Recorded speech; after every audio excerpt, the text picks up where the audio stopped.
अस्सलाम वालेकुम। बोल न्यूज़ हेडक्वार्टर्स में खुश आमदीद। मैं हूँ राफे मिर्ज़ा और मैं हूँ अफशीन कुरैशी। हेडलाइंस आपने जानी है, बुलेटिन की टॉप स्टोरीज में आज शामिल करेंगे। अबरे रहमत जहमत बन गई, रिलीफ मिलने की उम्मीद, पोस्टमार्टम का हुक्म मुअत्तल, बाबर आजम का राज, साबिक सदर मुमलिकत आसिफ अली जरदारी की वालिदा कराची में इंतकाल कर गईं।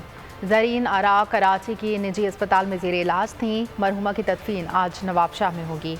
आबाई कब्रिस्तान बाबजाबका में सुपर्द खाक किया जाएगा। नमाज जनाजा में आसिफ अली जरदारी, बिलावल भुट्टो जरदारी समेत बड़ी सियासी शख्सियात शिरकत करेंगी। सदर और वज़ीर आज़म समेत अहम शख्सियात ने इंतकाल पर अफसोस का इजहार किया और मरहुमा के बुलंद दर्जात और मग़फ़िरत के लिए दुआ की। दुख की इस घड़ी में सोगवार ख़ानदान से हमदर्दी का इजहार भी किया।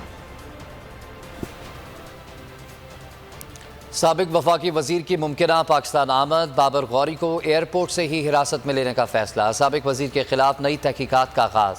ज़राए के मुताबिक बाबर गौरी के खिलाफ सौलत मिर्ज़ा के बयान पर तहकीकात शुरू की गई। नई JIT बनाने का फैसला। उन्होंने 2 मुकदमात में गुज़िश्ता रोज़ ही ज़मानत हासिल की थी। बाबर गौरी के खिलाफ एहतसाब अदालत में रेफरेंस मनी लॉन्ड्रिंग का केस भी दर्ज है।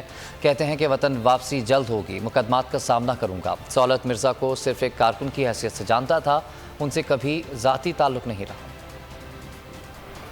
इत्तेहादी हुकूमत की अवाम मुकाव पॉलिसी मज़ीद तेज़। पेट्रोल पर मज़ीद 50 रुपये टैक्स बढ़ाया जाएगा। 1 जुलाई को पेट्रोल बम गिराने की तैयारी भी कर ली। GST समेत दीगर टैक्सेस का भारी भरकम बोझ भी अवाम उठाएगी। बजट में टैक्स वसूलियों का हदफ बढ़ाकर 7,450 अरब करने पर भी इत्तेफाक हो गया। IMF स्टेट बैंक के साथ मिलकर मालियाती अहदाफ तय करेगा।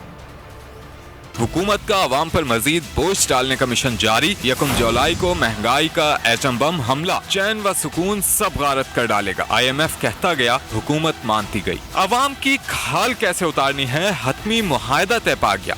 बड़ी डींगे मारने वालों की आलमी मालियाती इदारे के सामने जबानों को ताले लग गए। IMF डील को रिजेक्ट करते हैं।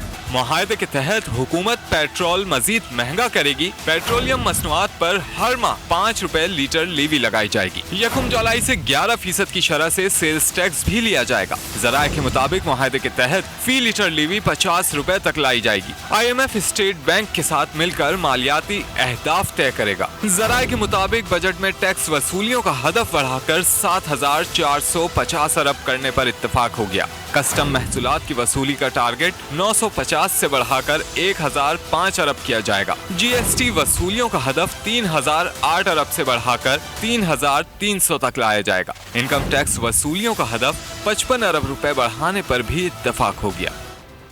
जल्द तीसरा बजट आएगा। पेट्रोल पर 50 रुपये लेवी टैक्स लगेगा। साबिक वज़ीर ख़जाना शौकत तरीन ने 29 जून तक मिनी बजट का इंतज़ार दे दिया। IMF से मुआहदे का पोस्टमार्टम करते हुए खबरदार किया कि हुकूमत का IMF से मुआहदा करीब है। 1 जुलाई से गैस और बिजली की कीमतें मज़ीद बढ़ेंगी। मुज़म्मिल असलम का मुआहदे की तफसीलात सामने लाने का मुतालबा। कहा कि मुल्क में बरवक्त फैसले ना करने के बायस बहरान पैदा हुआ। इन्होंने डिले कर दिया, 6 हफ्ते तक कोई डिसीजन नहीं लिया। 28% इन्फ्लेशन हो गई आपकी, और सब्सिडीज जो इन्होंने शॉर्टफॉल की है उसमें कुछ तकरीबन 500 बिलियन रुपए की शॉर्ट है। हमारे ख्याल के बीच में ये 35 से 40% जो है इन्फ्लेशन होगी। 1 जुलाई से 45% गैस की प्राइस बढ़ जाएगी। उस तरह बिजली का भी इन्होंने कहा 47% बढ़ जाएगी। बेस रेट बढ़ जाएगा। ये हम डिमांड करते हैं कि ये जो IMF के साथ तय हुआ है उसमें बाकायदा बजट सेनेट पे शौकत साहब और सारों के सामने उसको रखे निकाब को। इस वक्त में जो है इन्होंने एक तरीके से दरामद बंद कर दी हुई और सप्लाई चेन का इतना बड़ा फुकदान हुआ है कि आने वाले दिनों में IT एक्सपोर्ट्स कैसे होंगी, बाकी एक्सपोर्ट्स कैसे होंगी, मुल्क में पैदावार कैसे होगी। तो एक हम बहुत बड़े जैसे समझे का माशी बुरान की तरफ जा रहे हैं। कराची के शहरियों के लिए एक और बुरी खबर, बिजली फिर महंगी होने जा रही है। के इलेक्ट्रिक 3 माह तक हर यूनिट पर 57 पैसे ज़्यादा वसूल करेगा। इक़्तिसादी राब्ता कमेटी के इजलास में फैसला हो गया। इजलास में मुल्क भर में यकसां टैरिफ के इतलाक़ की मंजूरी दी गई। यूनिफॉर्म टैरिफ का इतलाक़ के इलेक्ट्रिक के सार्फिन पर भी होगा। के इलेक्ट्रिक 3 माह के लिए सार्फिन से 57 पैसे फ़ी यूनिट इजाफी वसूल करेगा। मिफ्ता इस्माइल की ज़ेर सदारत इजलास में हुकूमती IPPs की माली ज़रूरियात के लिए 17 अरब रुपए जारी करने की भी मंजूरी दे दी गई। एक तरफ पाकिस्तान में पेट्रोल की ऊंची उड़ान जारी है तो दूसरी जानिब आलमी मार्केट में खाम तेल की कीमतों में मजीद कमी देखने में आ रही है। अमरीकी खाम तेल 2% कमी के बाद $106.19 फ़ी बैरल का हो गया। ब्रेंट की कीमत 3% कम होकर $111.74 फ़ी बैरल पर पहुँच गई है। MQM ने हुकूमत के साथ मिलकर कराची का बेड़ा गर्क किया। कराची का सौदा हो रहा है, हम खामोश नहीं रह सकते। पीपल्स पार्टी कराची में भी वडेराना निज़ाम कायम करना चाहती है, ऐसा कहना था अमीर जमात इस्लामी कराची हाफिज़ नईमुर रहमान का। प्रेस कॉन्फ्रेंस में उनका कहना था कि सिंध में बल्दियाती इलेक्शन का अमल बदतरीन धांधली से दो चार है। इलेक्शन कमीशन अपनी जिम्मेदारी अदा नहीं कर रहा। वोटर लिस्टें भी दो जारी की गई हैं, एक लिस्ट इलेक्शन के लिए, दूसरी धांधली के लिए इस्तेमाल होगी। MQM हमेशा पीपल्स पार्टी के साथ मिलकर कराची हैदराबाद का बेड़ा गर्क करती रही है और कराची बिक रहा है। इसी तरह से आप ये देखेंगे पूरा इलेक्शन का अमल इस वक्त बदतरीन सूरत हाल से दो चार है।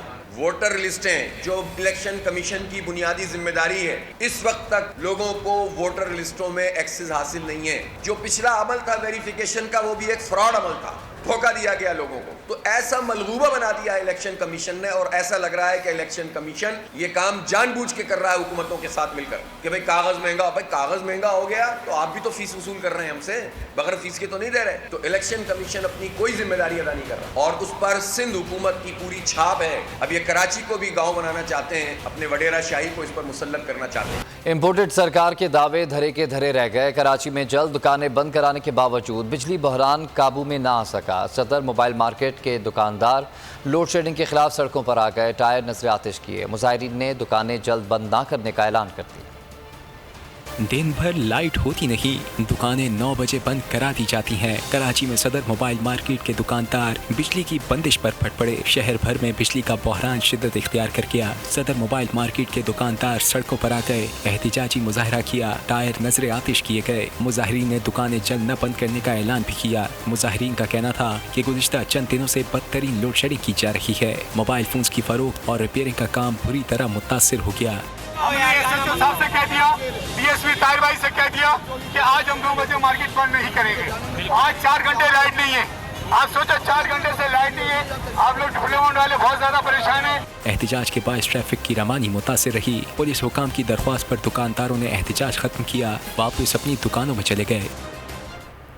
ऑल कराची ताजर अलायंस के सरपरस्त आला ख्वाजा जमाल सेठी ने कहा है कि मुल्क भर की ताजर बरादरी ने मुतालबा किया है कि ईद उल अज़हा के कारोबारी सीज़न के मौके पर तवानाई बहरान के सबब लगाई गई पाबंदियों को आर्जी तौर पर ख़त्म किया जाए और साफ़ा कारोबारी औकात बहाल किए जाएँ। उन्होंने ऑल कराची ताजर अलायंस के तहत ऑल पाकिस्तान ताजर कन्वेंशन से खिताब करते हुए कहा कि ईद उल अज़हा के बाद ताजरों के नुमाइंदे और हुकूमत की बाहिमी मुशावरत से कारोबारी औकात कार मुकर्रर किए जा सकते हैं।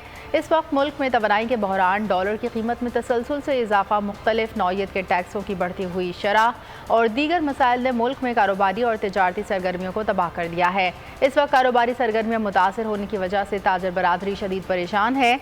बाजार और दुकानें जल्द बंद करने से तवानाई का बहरान हल मुमकिन नहीं। अगर रात को कारोबार होता है तो हुकूमत को मुख्तलिफ मद में रेवेन्यू भी हासिल होता है। औकात कार की पाबंदियों से बेरोजगारी में इजाफा हो रहा है। और यहाँ आपको बताएं कि सिंध हाई कोर्ट ने डॉक्टर आमिर लियाकत के पोस्टमार्टम का हुक्म मुअत्तल कर दिया है। पोस्टमार्टम रोकने की अहले खाना की इस्तदा अदालत ने मंजूर कर ली। अदालती फैसला सुनने के बाद उनकी साबका अहलिया बुशरा इकबाल आबदीता होगी।